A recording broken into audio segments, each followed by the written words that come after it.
Sir हमारे पास क्योंकि पुराने हमारे कुछ एपिसोड्स थे, उन्हीं पर दर्शकों के हमारे सवाल आए हुए हैं। वो सवाल कुछ है मेरे पास, वो मैं ले लेती हूँ। और दूसरे जो दर्शक अभी देख रहे हैं हमें, तो ये शो आज से शुरू हो चुका है। आप लोगों का जो भी सवाल है वो आप हमसे पूछ सकते हैं रवि सर से डायरेक्ट। आपके विद नेम, आपका जो भी स्टॉक है, आपको डायरेक्ट आपको उसका आंसर जानने को मिलेगा। सर पहला जो सवाल मैं सवाल से पहले एक बात यहाँ पर और बोलना चाहता हूँ। देखिए भावना जी, आपने इस सौदा खरा खरा को एक मुकाम पर पहुंचाया है। मैं लेकिन आपसे एक रिक्वेस्ट यहाँ पर जो दर्शक है उनसे करना चाहता हूँ, इस प्रोग्राम को, ये प्रोग्राम आपका जो है वो सिर्फ आपके लिए स्टार्ट किया गया है। तो पहला आप लाइक और सब्सक्राइब कर लीजिए। नहीं करिए लाइक और सब्सक्राइब, मैं कहता हूं बिल्कुल मत करिए, पसंद नहीं आता मत करिए, लेकिन आप अपने दोस्तों के साथ, अपनी फैमिली में भी शेयर कर दीजिए। मैं आपको यहां पर मिलने वाला हूं सिर्फ आपकी क्वेरी को सॉल्व करने के लिए। तो जितनी ज्यादा आप क्वेरी भेजेंगे उतने यहां पर सॉल्यूशन होंगे। और मैंने अभी शो स्टार्ट होने से पहले ही मैडम से बोला कि जल्दी आप एक व्हाट्सएप नंबर रिलीज कर दें जिससे कि लोगों को के सवालों को हम डायरेक्ट ले सकें, और इस बात के लिए आपने एग्री भी किया है। बिल्कुल बिल्कुल। तो मुझे ऐसा लगता है कि उसकी सबसे ज्यादा जरूरत है। बिल्कुल, बहुत जल्दी जब हम नेक्स्ट एपिसोड में आपसे मिलेंगे, सो ये सजेशन भी रवि सर की साइड से मिला है कि हम एक व्हाट्सएप नंबर जारी कर देंगे ताकि आप लोगों को भी बहुत आसानी हो। आप लोगों के डेली बेसिस की जो क्वेरी होती है, चाहे वो डेली बेसिस की मार्केट को लेकर हो, आपके पोर्टफोलियो को लेकर कोई क्वेरी हो, वो डायरेक्ट हम लोग रवि सर के जरिए हम लोग उसे सॉल्व करने की ट्राई करेंगे। सर पहला सवाल लेते हैं। पहला सवाल जो हमें आया है वो अखिल से आया है, बैंगलोर में रहते हैं और इनके कुछ इन्वेस्टमेंट्स ऑलरेडी हैं, लेकिन अब ये फ्रेश इन्वेस्टमेंट करना चाह रहे हैं अपनी एनएचपीसी में, वोडाफोन आइडिया में, सुजलोन में और बीईएल में।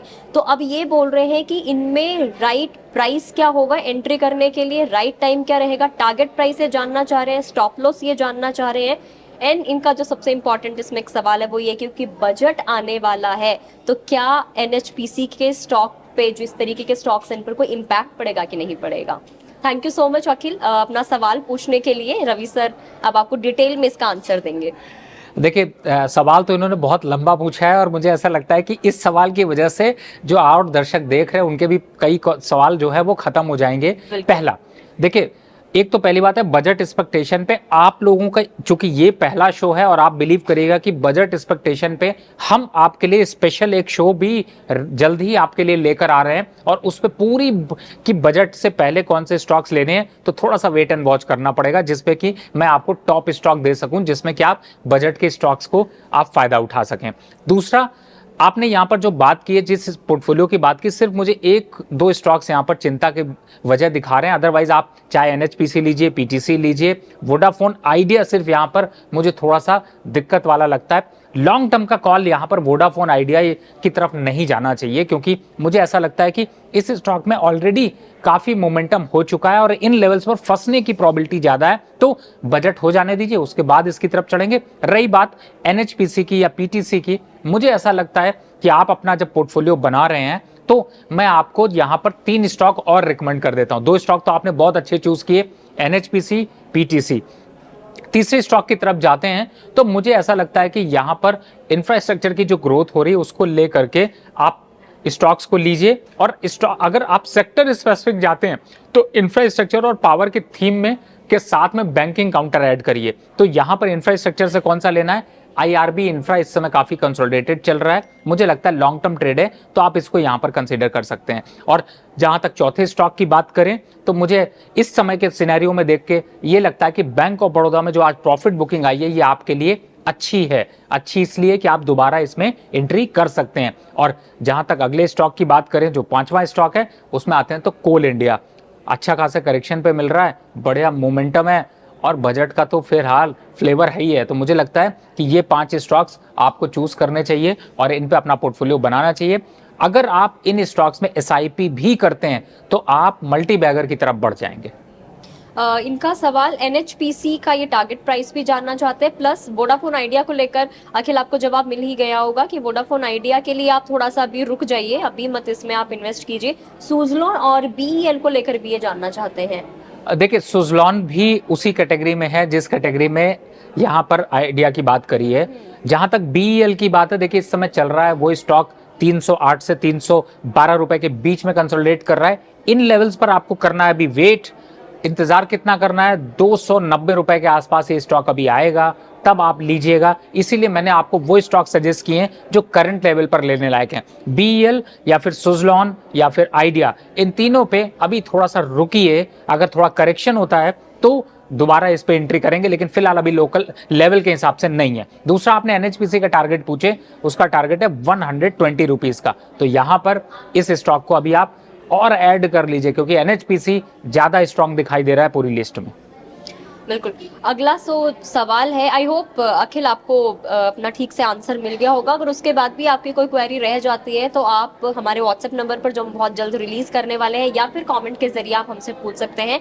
अगला सवाल ले लेते हैं सर। पंकज जम्मू से पूछ रहे हैं, इरडा के बारे में पूछ रहे हैं। 185 पे बाय किया है, लॉन्ग टर्म व्यू है, क्या करना चाहिए? देखिए, 185 पे बाय किया है, 195 से 200 का भी टारगेट है, और थोड़ा सा डिप मिलता है, यानी डिप का मतलब है अगर आपको 175 172 के आसपास मिलता है तो इस शेयर को थोड़ा सा और ऐड कर लीजिएगा। और पंकज जी, जिस हिसाब से इस शेयर की चाल दिखी, थोड़ा सा मुनाफा वसूली भी बनती है, तो यहां पर आप 202 206 208 इन लेवल्स पर अगर आपको ट्रेड करने को मौका मिलता है तो यहां पर थोड़ी सी मुनाफा वसूली कर लीजिएगा और दोबारा एंट्री उन लेवल्स पर कर लीजिएगा जिसको मैंने बताया है। बिल्कुल, thank you so much Pankaj. I hope आपको आपका आंसर मिल गया होगा। अगला जो हमारा सवाल है प्रीति भोपाल से। थैंक यू प्रीति अपना सवाल पूछने के लिए। और सर, बड़ा अच्छा लगता है जब देखते हैं ना कि महिलाएं भी स्टॉक मार्केट में इन्वेस्ट करके वो फ्री होके वो ट्रेडिंग कर रही है, तो अच्छा लगता है जानकर। So Preeti, thank you so much. Bhopal से इनका सवाल है, पूछ रही है कि इरकॉन का इनके पास शेयर है, 270 के भाव पे इन्होंने बाय किया था, 500 की इनकी क्वांटिटी है, और पूछ रही है कि इन्हें अब आगे क्या करना चाहिए।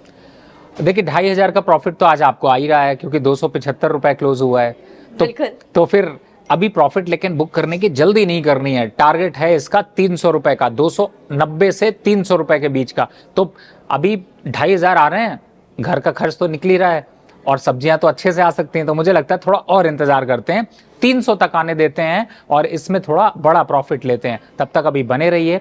बाइंग प्राइस आपका अब जो है वो बेस्ट बाय प्राइस है, स्टॉप लॉस उसी बाइंग प्राइस का रख लीजिए, लेकिन स्टॉक को काटिएगा नहीं, बजट तक चलने दीजिएगा, लंबा प्रॉफिट आपको इस पे लेना है।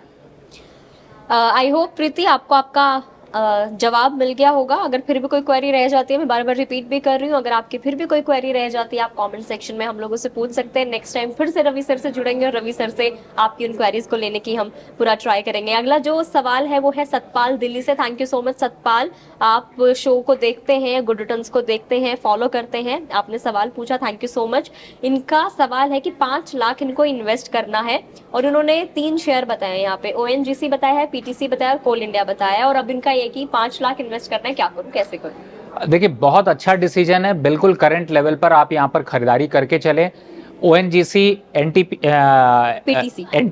PTC और कोल इंडिया, ये तीनों शेयर बहुत अच्छे हैं, लेकिन जो मैं इस हिसाब से अभी देखता हूं तो मुझे ऐसा लगता है कि आप 5 लाख का डिवीजन कर लीजिए और तीनों शेयर में बराबर बराबर लगा दीजिए। और चूंकि इनके टारगेट यहाँ से 15 से 16% अपसाइड के हैं, तो बिल्कुल यहाँ पर आप निवेश की रणनीति बना सकते हैं। सतपाल, आपके 5 लाख आपको कैसे इन्वेस्ट करना है आपको समझ आ गया होगा। अपने 5 लाख को आप बांट लीजिए तीनों में करंट प्राइस पे सर बराबर बराबर आप ले सकते हैं। इस तरीके से जो आपके 5 लाख हैं वो आप इन्वेस्ट कर पाएंगे, एंड आई होप आपको अच्छा खासा प्रॉफिट भी होगा, क्योंकि आप रवि सर की अगर सारी स्ट्रैटेजीज को फॉलो करते हैं तो 100% आपको प्रॉफिट होगा भी। अगला जो सवाल है सर, हमें कॉमेंट सेक्शन में ये मिला था, सऊदी से किसी ने सवाल पूछा है, खलील नाम है इनका। थैंक यू सो मच कि सऊदी में भी गुड रिटर्न्स को देखा जा रहा है, फॉलो किया जा रहा है। सर, ये सब आपके प्रोग्राम्स, लेकिन ये सऊदी नहीं, मैं आपको और भी इसमें बताता हूँ, क्योंकि मेरे पास बहुत से आते हैं, इनफैक्ट UK, US वहां से, और दूसरा जो सबसे ज्यादा है वो आपको दुबई में पसंद किया जाता है, क्योंकि वहां से मेरे पास सबसे ज्यादा कमेंट आते हैं, और मैं अभी आपको पूरे कमेंट पास नहीं कर पाया हूँ, लेकिन आज आपने सऊदी का लिया है, वादा करके जाइए कि दुबई का भी लेंगे, क्योंकि उनके सवाल से भी मेरे पास आए हुए हैं और मैं आपसे शेयर करूंगा। Thank you so much viewers कि आप इतना गुड रिटर्न्स को आप इतना पसंद करते हो। सर, हाल ही में बहुत ही नया हमारा ये चैनल है, लेकिन हाल ही में हम लोगों ने 1 लाख अपना क्रॉस कर लिया है, and thank you so much आप सभी के प्यार के लिए। इनका सर सवाल ले लेते हैं। 2000 की क्वांटिटी है, PFC का शेयर है, 400 रुपए पर बाय किया था, पूछ रहे हैं कि इनको क्या करना चाहिए। सर, करना क्या है, मल्टी बैगर रिटर्न आपको मिल रहे हैं, लेकिन चलिए कोई बात नहीं, अच्छी बात है कि आप अभी प्रॉफिट नहीं बुक कर रहे हैं।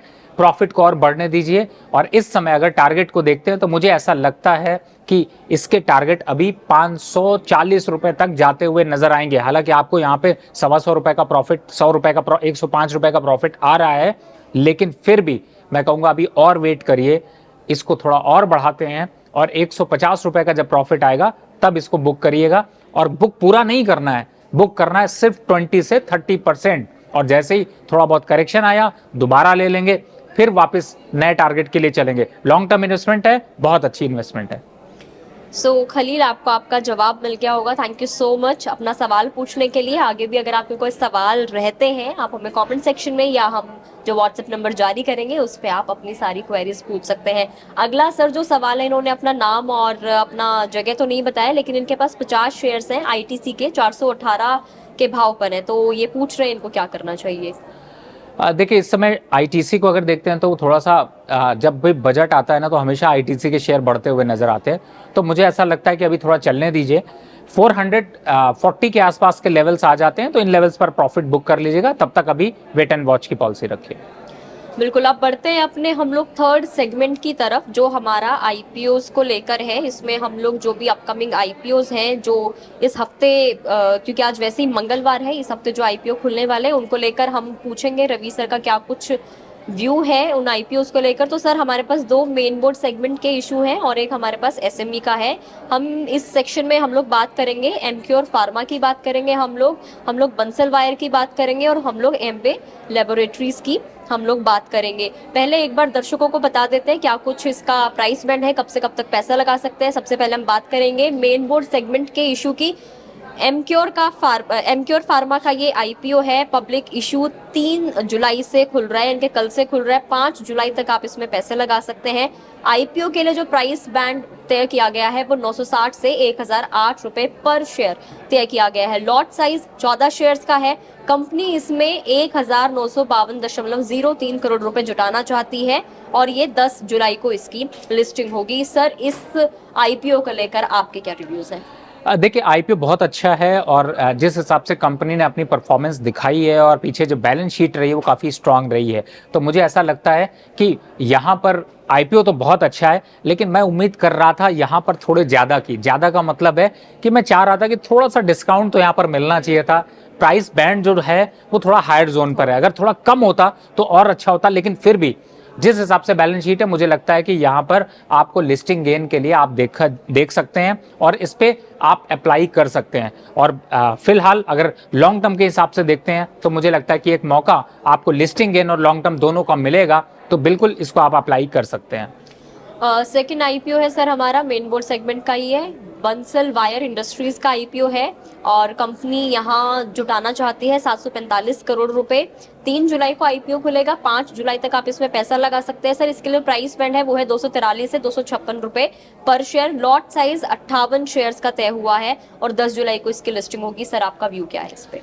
देखिए, बंसल वायर के अगर पूरे स्ट्रक्चर को समझा जाए तो काफ़ी अच्छा होल्ड है मार्केट में और इनकी भी बैलेंस शीट को अगर देखते हैं तो थोड़ा सा जो है वो आपको लगेगा कि रिजर्व सरप्लस इनका काफ़ी बड़ा हुआ है। प्रॉफिटेबिलिटी लास्ट क्वार्टर में इनकी काफ़ी अच्छी रही है और उसी बेसिस पर आईपीओ यहाँ पर स्ट्रांग दिखाई दे रहा है। और प्राइस बैंड अगर देखते हैं तो वो थोड़ा सा यहाँ पर अट्रैक्शन दिखाई दे रहा है। तो मुझे ऐसा लगता है कि फिलहाल लिस्टिंग गेन के लिए आप बंसल वायर को यहाँ पर अप्लाई कर सकते हैं। और लेकिन इस बात का ध्यान जरूर रखें क्योंकि इस समय आईपीओ की बौछार आ रही है, यानी कि ढेर सारे आईपीओ आ रहे हैं, तो जिन पे भी ले रहे हैं उनको बहुत सोच समझ कर लीजिए और कोशिश ये करें कि जो मैं लिस्टिंग गेन की जिनकी बात कर रहा हूं उनको लिस्टिंग गेन के लिए ही लें। लॉन्ग टर्म के लिए अभी एक अलग कैपिटल रखिए और लिस्टिंग के लिए एक अलग कैपिटल रखिए। तो फिलहाल इसको यहाँ पर देखते हैं तो एक बार अप्लाई आप जरूर यहाँ पर कर सकते हैं।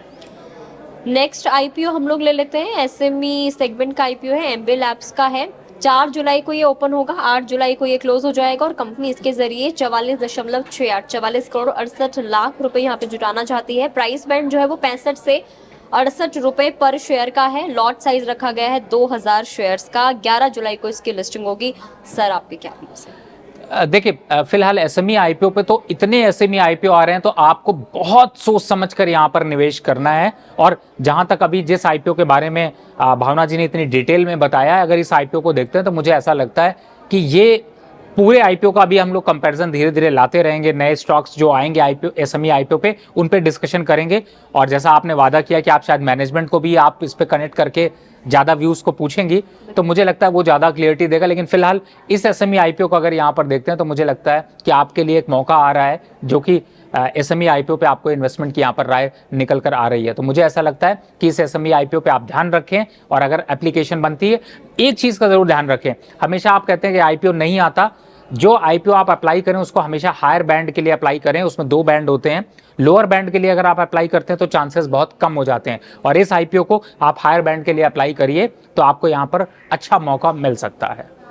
बिल्कुल, तो ये हो गया सर हमारा सेगमेंट 3 आईपीओ को लेकर भी हम लोगों ने बात कर ली है। अब हम लोग अपनी क्लोजिंग की तरफ बढ़ते हैं, और मैं आपसे चाहूंगी कि आप कुछ दर्शकों को, क्योंकि दर्शक इतना फॉलो करते हैं, गुड रिटर्न्स को फॉलो करते हैं, रवि जी को फॉलो करते हैं, तो कौन से ऐसे स्टॉक्स हैं जो आप रिकमेंड करना चाहेंगे हमारे दर्शकों को, क्योंकि बजट भी आ रहा है, बहुत बड़ा इवेंट आ रहा है, तो क्या आपकी रिकमेंडेशन रहेगी? देखिए यहाँ पे मैं फिलहाल तो कल के लिए सिर्फ 2 ही स्टॉक दे के जाऊंगा, क्योंकि चूंकि यहाँ पर हम डे टू डे ट्रेडिंग के हिसाब से देख रहे हैं। लॉन्ग टर्म के हिसाब से हमने 5-6 स्टॉक्स का डिस्कशन कर लिया, जिसमें कि एनएचपीसी, पीएफसी, पीटीसी और ओवरऑल कोल इंडिया, इन सब की बात कर ली है।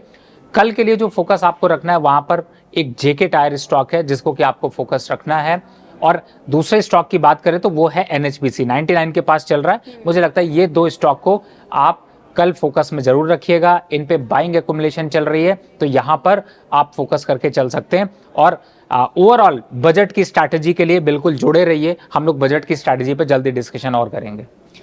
तो बहुत जल्द बजट को लेकर भी हम लोग डिस्कस करेंगे। बजट में किस सेक्टर के लिए क्या कुछ उम्मीदें लगाई जा रही है, क्या कुछ पॉसिबिलिटीज है, क्या कुछ बजट में अनाउंस किया जा सकता है। इसके अलावा आपके काम की जो बात है कि आपको कौन से सेक्टर्स के ऊपर फोकस करना है, कौन से स्टॉक्स आप खरीद सकते हैं बजट से पहले, बजट के दिन या बजट के बाद में, वो सारी चीजें हम लोग डिस्कस करेंगे रवि जी से।